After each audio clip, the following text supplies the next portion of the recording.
Hello and welcome to the channel. We are the Hologrumps. I am Colum. And I'm Liam. And we're back with our original series reviews. So we have 2 more episodes for you here today, guys. But before we get into that, if we could get you to like, subscribe, and maybe even comment below if you have any thoughts on the episodes. So, Liam, why don't you take it away? So, the first episode we are reviewing today is Where No Man Has Gone Before, which is in fact the pilot of the series, although it was aired out of sequence. So, this episode was directed by James Goldstone, and the synopsis reads: When the Enterprise attempts to penetrate a space barrier, it is damaged and creates a potentially worse problem. 2 crew members, including one of Kirk's best friends, gain psionic powers that are growing exponentially. This leaves Captain Kirk with a difficult choice, either marooning them or killing them before they get so powerful they lose their humanity and become truly dangerous. So, a piece of trivia before we start. It's always nice to do some trivia. The change in Gary and Elizabeth's eyes was accomplished by Gary Lockwood and Sally Kellerman by wearing sparkly contact lenses. They consisted of tinfoil sandwiched between the 2 lenses, which covered the entire eye. Wearing the lenses was difficult for Lockwood. He could only see through the lens by looking down while pointing his head up.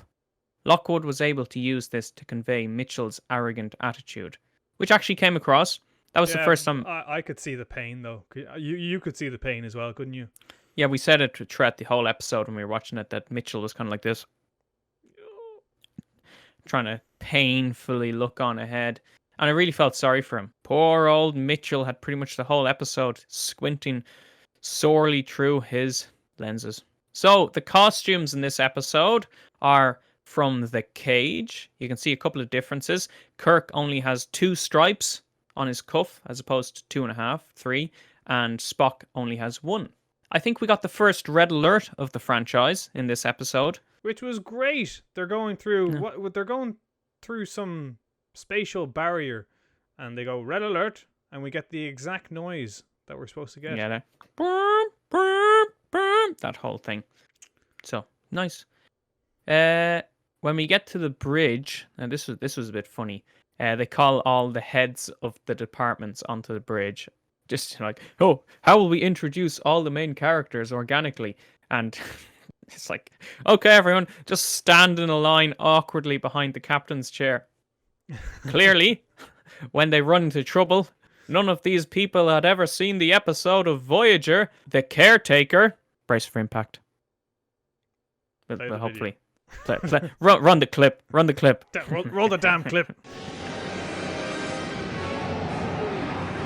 The wave will intercept us in 12 seconds. Can we go to warp? Not until we clear the plasma field, Captain.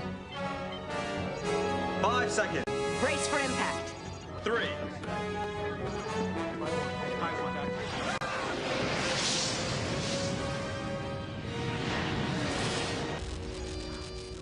So in this episode, they established that ESP is a fact. According to the science of the future, it's been well documented that people can light things on fire with their minds and move objects with telekinesis. I love the hokey science-ness of it. Yeah, the floating cups on strings and all that. Yeah. But my favorite part of this whole scene where they're going through this barrier of energy is Mitchell himself at the helm, reaching backwards for the yeoman's hand awkwardly. It's about 5 seconds of just awkwardly looking for a hand to hold on to. Literally going like, yeah. Oh, where's the hand? Yeah, Mitchell's looking back. She's not giving it. And yeah, if you've seen the picture here, you can. Kirk's kind of hidden behind everything. Like you have the whole crew standing around up there, and then Mitchell grabbing the yeoman's hand, and then there's actually a scene in there where you can see Detner swatting Scotty's hand off. No, I don't want that. Another thing you notice about the head of the department, Sulu is now a physicist, and he's the chief stander around for the physics department. It's great to see him in a blue shirt. So Kirk and Spock decide to bring Mitchell down to some planet in the Federation, which we actually thought was uninhabited until they get there, and it's just this massive space That's actually Yeah, it's a refinery. Yeah. It's really impressive backdrop as well. I'd like it's a nice change from the typical purple skies and orange But landscapes. they come back once they leave the refinery, though. That's the problem. Oh yeah. Actually, you're right. Oh dear. Never mind. I spoke too soon. Womp. But when they're down on the planet, Spock thinks they should kill Mitchell because he's getting too dangerous, and Kirk doesn't want to because he's his friend. And then Spock walks into the shot, carrying the Super Soaker 3000. This episode kills off a couple of bridge crew, doesn't it? Yeah, so it kills off Mitchell, kills off Detner, replaces On her them all. first day on the job. Yeah, 1 day away from retirement, first day on the job. The doctor gets, can't remember what happened. He just hunches around the place. Yeah, he gets obliterated. No, the doctor's actually okay by the end of it. He just didn't make the I cut. have my head canon though. He gets annihilated. There has to be a reason for McCoy to just appear.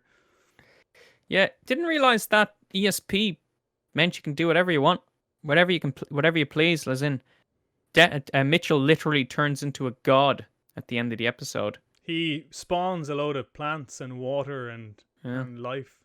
Yeah, he spawns a lot of plants, and eventually it's a phaser, or it's the Super Soaker being shot to the rock base that knocks him into his untimely grave. Yeah, what kills him? Gravity. Gravity. In the end, it was gravity that won the day. So, Colin, what did you think the moral of this story was? I suppose there's 2 points, isn't there? Power corrupts and absolute power corrupts absolutely.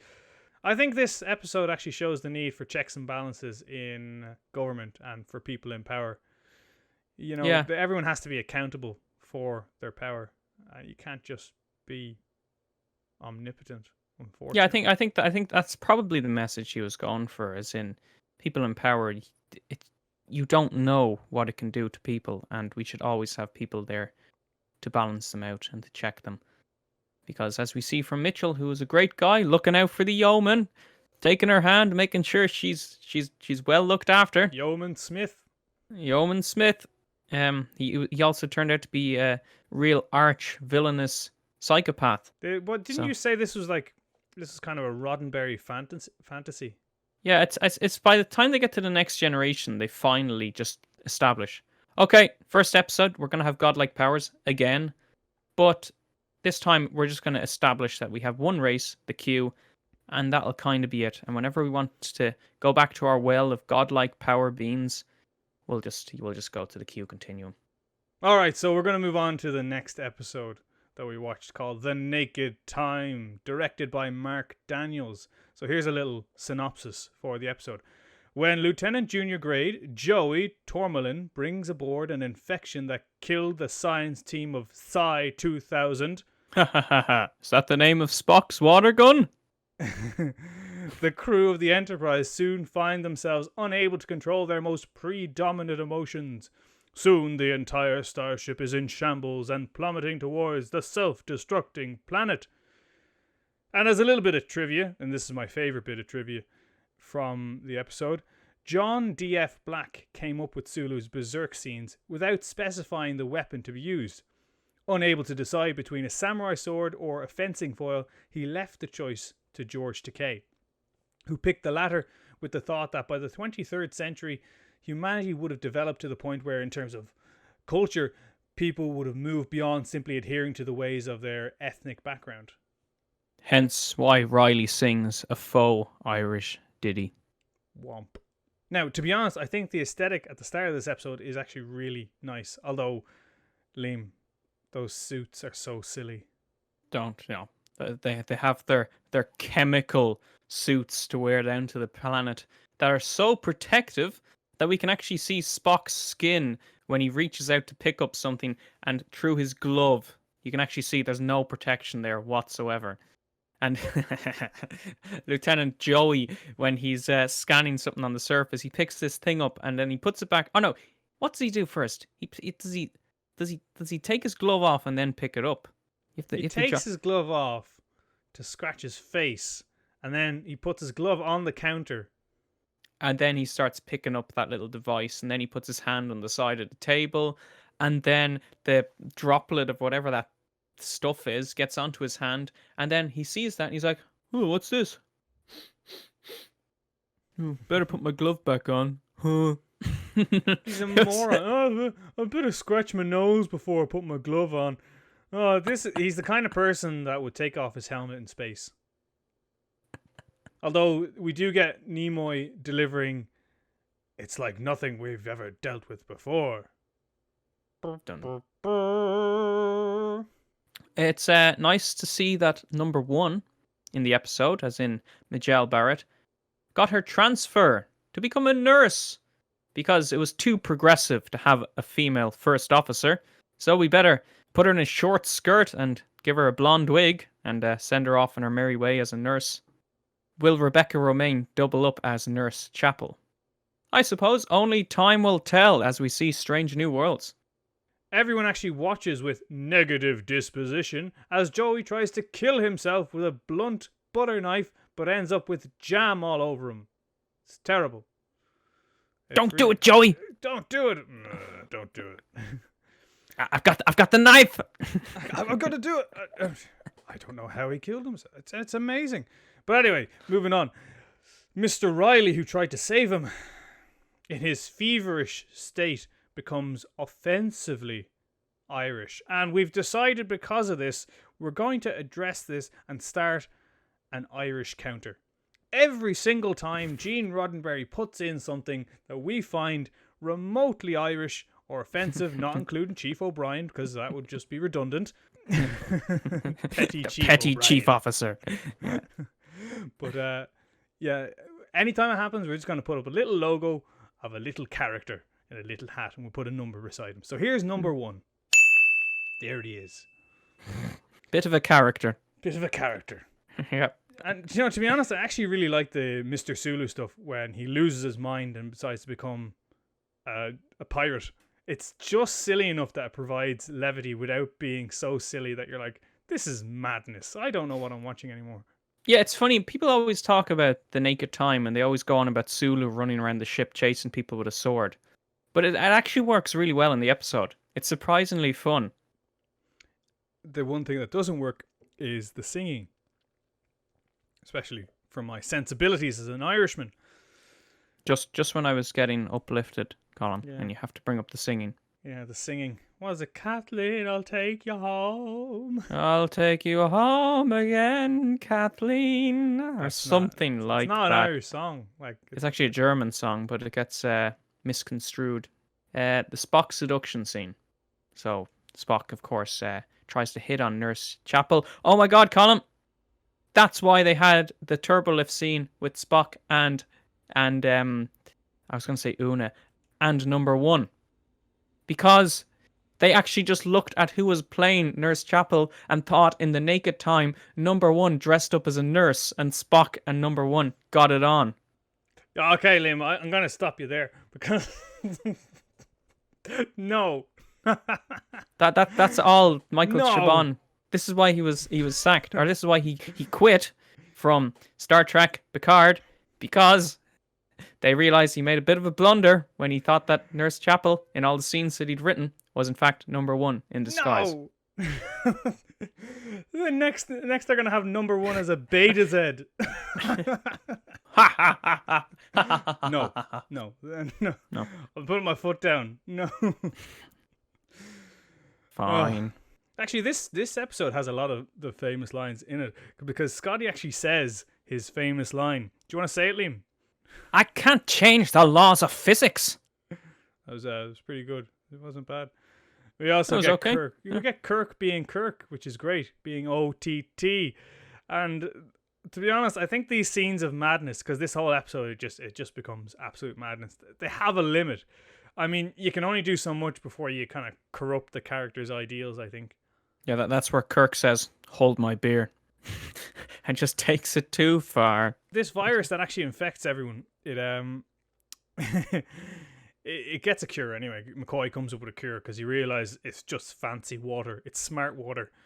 And Kirk comes to the bridge really robotically, and McCoy's waiting there for him with an inoculation, and just to rub salt in the wound and to keep up with Shatner's contract, he actually rips Kirk's shirt. But don't worry though, because it was actually already pre-ripped, just so that McCoy could actually do that. And he gives him the inoculation then as well. Yeah. Shatner has to show skin. Yeah. Yeah, I couldn't really tell you what's happening here because, the planet's getting smaller in this next part and the ship is getting pulled in because the engines are turned off. So it's just orbiting, getting faster and faster and faster. So then how do they get out of this one? They invent time travel. It's their new excuse moving forward. Whenever they have any old Western or medieval sets lying around, the Enterprise will travel through time. And we give the new series a lot of stick, but like, what? I know. I suppose when you're starting off a new show, you don't predict that it's going to expand into this giant universe of different series. So the idea of setting up time travel straight away doesn't really cross your mind as being an issue until and also, now. This was before viewers were critical thinkers, because people wouldn't be going like, that doesn't make sense for time travel. It just occurred to me just at this very second that Discovery has taken the liberty of undoing the Enterprise crew discovering time travel because it didn't matter. They already knew. Like Pike knew they had time crystals. Yeah. I always knew. That's how Spock had the formula. Oh, and Spock was there. Yeah. Oh my God, this sucks. Oh, God. Okay, so Liam, I don't want to get into it. Liam, what did you think the moral of this story is? I suppose you've got to battle with the man inside, because if he gets out, he'll sing us a tune. What? Okay, and I think that about wraps us up. So, if you liked what you saw here, make sure to hit the like and subscribe button, because every week we'll be reviewing more episodes of the original series. For the Hologrumps, I'm Liam. And I'm Colin. And remember, existence is futile.